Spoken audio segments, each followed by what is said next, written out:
So what's up mga kananay ko? Ayan, ako ulit, The Jarn, ang makatang ina nyo. Anak kayo ng ina nyo, The Jarn.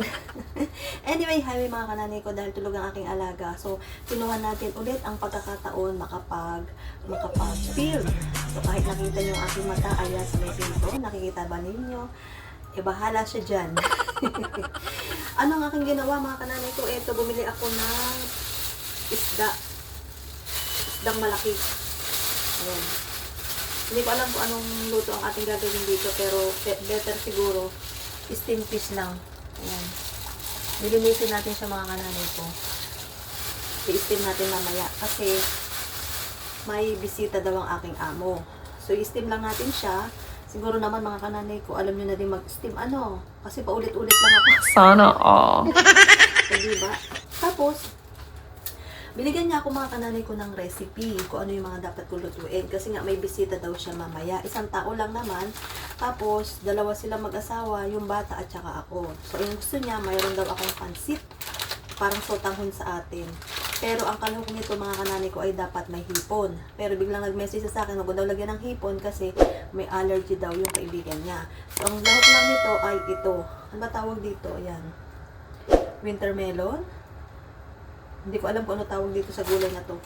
Nadalawahin na natin siya mga kananay ko. Lulutuin natin siya mamaya. At dahil nga sa walang hipon, ang sabi niya, ko daw lagyan ng hipon, kaya naman ako nag-isip ko anong ilalaho ko. What? Ayoko siyang lagyan ng karne kasi mga kananay ko, medyo mahal.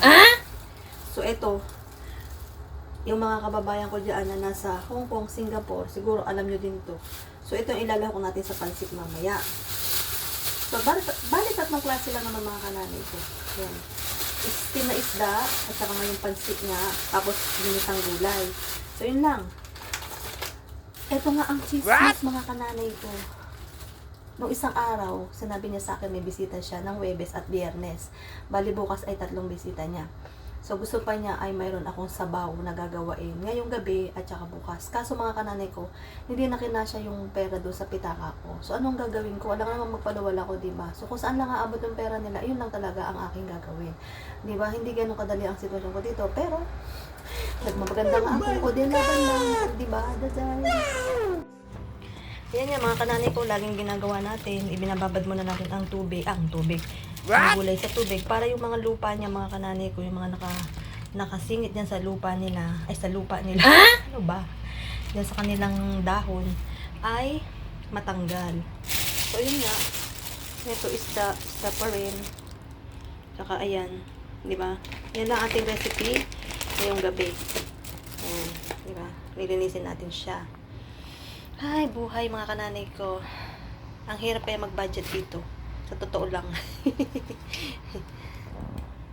At syempre mga kananay ko, syempre, hindi naman makukumpleto ang ating pakikipagkwentuhan sa inyo kapag talagang hindi nagdadadalta lang inyong ina, anak yun ang ina nyo. Ayan, syempre magkakape tayo. Bakit di ko maiwasan ng kape?